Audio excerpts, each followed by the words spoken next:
Hello, this is TW. Welcome back. Before we get into the story, please subscribe to my channel if you haven't yet. It's free and only require you to click on the button below. It would really help my channel a lot. Thanks. Well then, let's start by turning down the background, shall we? Today, we have a ProRevenge story posted by user IKE September 16th, 1995. Let's start the story. Hey folks, first post in here. Hopefully it fits here.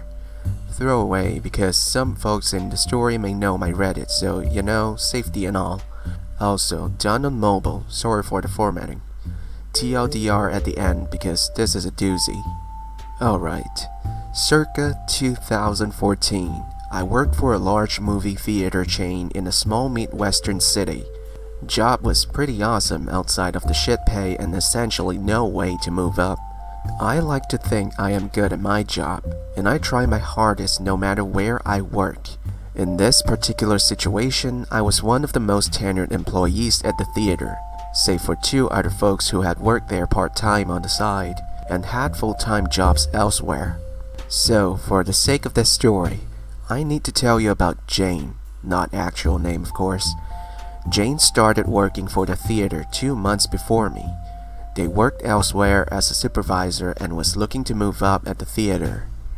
Right after I started, one of the managers left to work at a different theater and the supervisor moved up. We had two managers, one general manager, basically the highest level at the theater, and a supervisor, which is a manager in training. This is important. Jane somehow got the supervisor position even though there was another person who essentially was promised the position due to their continued service at the theater for almost 8 years. There were rumors about Jane sleeping with the GM when she started, and this situation got them going again. I didn't care too much because why would I? I am but a lowly peon in the corporate machine. Anyways, Jane moved up, and the tenured crew member left the company because they got screwed over. Once Jane moved up, we had a whole meeting about her moving up and how the theater focuses on professionalism and ensuring no favoritism was happening, specifically referencing how normal crew members shouldn't fraternize outside of work with management. Jane didn't really listen to that though. She continued to hang out with the crew members who were mostly underage and would do various things like go drinking with minors, taking them to bars, and buying them drinks or simply buying alcohol at a store and letting them drink at her house. I honestly have no issues with the drinking at home deal, just adding context, as well as smoke weed with them and post pictures on Instagram. Oh yeah. I forgot to mention Jane had a secret Instagram where they would post pictures of themselves with their friends from the theater. They chose Instagram because none of their family or their boyfriend used Instagram and no one would know, right? Even more damning was her relationship with a 19-year-old that worked at the theater. She had a boyfriend who had been with her for years and honestly supported her for all intents and purposes. Not only did she have a 19-year-old side piece, but also was messing around with a 17-year-old. I even caught them messing around in the break room one time. She essentially threatened me with my job if I told anyone. Honestly, she could have just told me to please be quiet, and I would have just judged her silently. Fast forward about a year or so, and another one of the managers left for a new job. Jane obviously moved up, and someone else took the supervisor position. Now, I won't go into too much detail, but despite my tenure and performance, I was looked over for the promotion. A newer crew member who was really good friends with Jane got the position over me. This was confirmed by the other manager who let me know that Jane was definitely in good with the GM, who ultimately made the final decision. That being said, I was beginning to sour and making minimum wage for years at a job that couldn't give a shit about my efforts and continued performance. That being said, I was preparing for an exit. Before I get into my exit, it is important to know that Jane had and most likely still has a problem with me.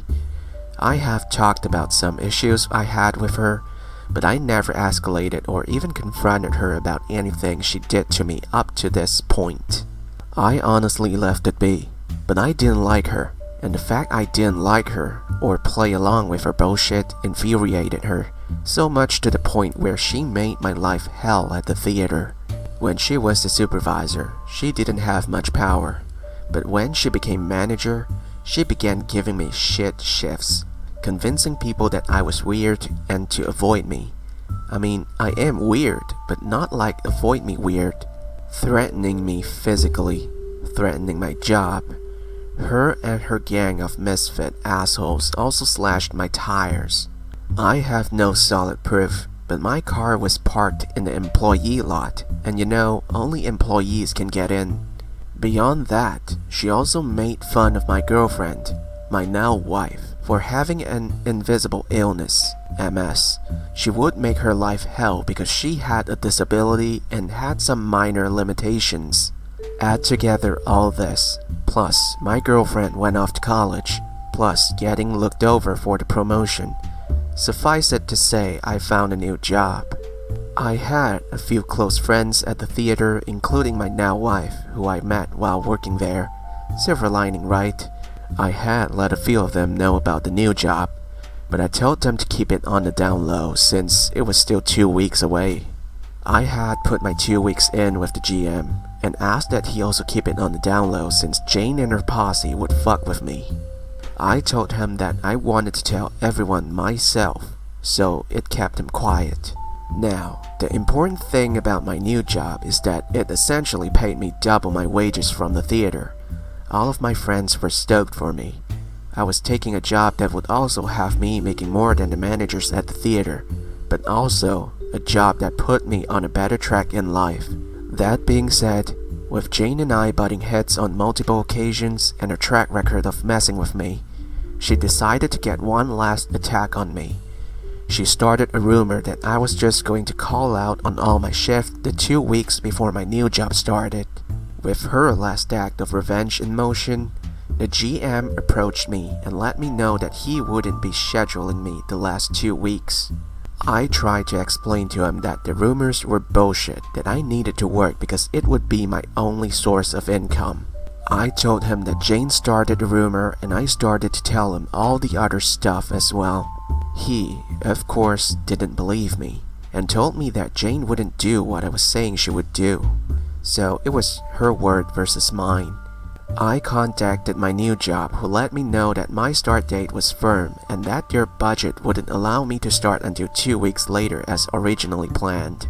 Now, here I am essentially jobless for 2 weeks. Now, I was upset. But I was also lucky. I was still living with family and didn't have to pay rent, so I sucked it up and essentially told myself that I would just take a forced 2-week vacation. But Jane didn't stop there. She escalated again by having one of her cronies call my new job and tell them that I got fired. I was luckily able to talk down my new boss by letting him know that this wasn't the case, that I put my 2 weeks in and everything else. But that was the last straw. I left my last day at the theater, and while it was sad, and I was upset that I wouldn't be able to work out the last 2 weeks of my job that I had for years, I was focused and determined on revenge. Rule number 1 of living a secret life and having a secret Instagram is not add everybody and their mother to the page. I had a friend of a friend who also didn't care for Jane. Let's call them Joe. Joe and I had gone to high school together and briefly worked at the theater together. He and Jane were part of the same group at the theater until they had a small falling out. Nothing crazy, but he wasn't exactly happy with her. I talked to Joe and we discussed my issues with Jane over some lunch that I bought for him.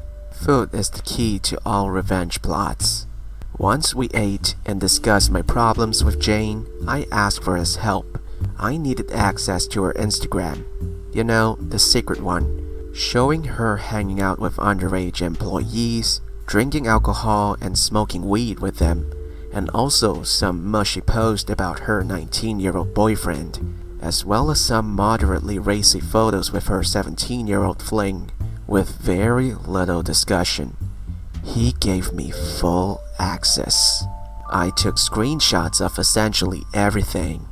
We are talking about 2 to 3 years worth of illicit and moderately illegal activity. More than enough to get her fired and to raise some questions in her relationship. I took the screenshots and printed them on the most high quality paper or material that CVS had to offer. I also copied them to a few flash drives for good measure. I purchased 2 yellow padded envelopes, can never be too safe, and I filled them both with copies of all of the posts, as well as a flash drive with additional copies. As well, I included a note in each one for the appropriate parties. One of the envelopes was taped to the back door of the theater. There was somewhat of a blind spot, so I pulled into the parking lot from the rear and snuck around the corner Mission Impossible style to tape the envelope to the back door. On it was the GM's name. As well, in the letter, I merely stated that one of their managers had a secret Instagram with a lot of damning evidence of not only favoritism, but also fraternizing with underage employees amongst other wrongdoings. In the letter, I also requested her immediate termination, or the information would be provided to the district manager as well as our corporate office. I made sure to put it somewhere the GM would see on his morning sweep when he opened the theater. The second folder and letter was delivered to her home by Joe. Joe agreed to this, as I knew Jane's schedule and had a good idea of when she would be gone, and he knew where she lived from previous hangouts. With both folders delivered, it was only a matter of time. Before I knew it, I was receiving death threats from Jane's gang. All of them saying that they knew it was me, and that Jane was going to come after me, that she never did anything to deserve this. It didn't matter to me, of course. I no longer worked there, and would hopefully never have to deal with them again. From what I heard, she was taken into the main office of the theater, and the GM let her have it. He ultimately had to fire her because there was very clear proof that she was in direct violation of many of the rules and conditions of her employment. As well, her boyfriend with proof and handkicked her out of his home. Last I heard, she moved farther north and hadn't held down a solid job since her family didn't want much to do with her once everything came out with her cheating on her boyfriend. Also, the part about fooling around with a 17-year-old tends not to sit well. In the end, I started my new job without fail and moved on from that place. Haven't seen much of anyone from there since. And that's the end of the story. Well, that's a satisfying ending. Why don't we read a few comments? The first comment was posted by Alex2259. She sounds like a narcissist who is used to getting her way. I've known people like that, but never as bad. Good riddance. Boyfriend, job, and living arrangements all nuked. Those pictures might as well have been weapon-grade uranium. Then Ironbite4 replied with, "Wow, all of this because she couldn't stand seeing you happy." OP replied with, "Essentially, I never understood her thought process even 6 years later. Never made sense then, and it doesn't now either."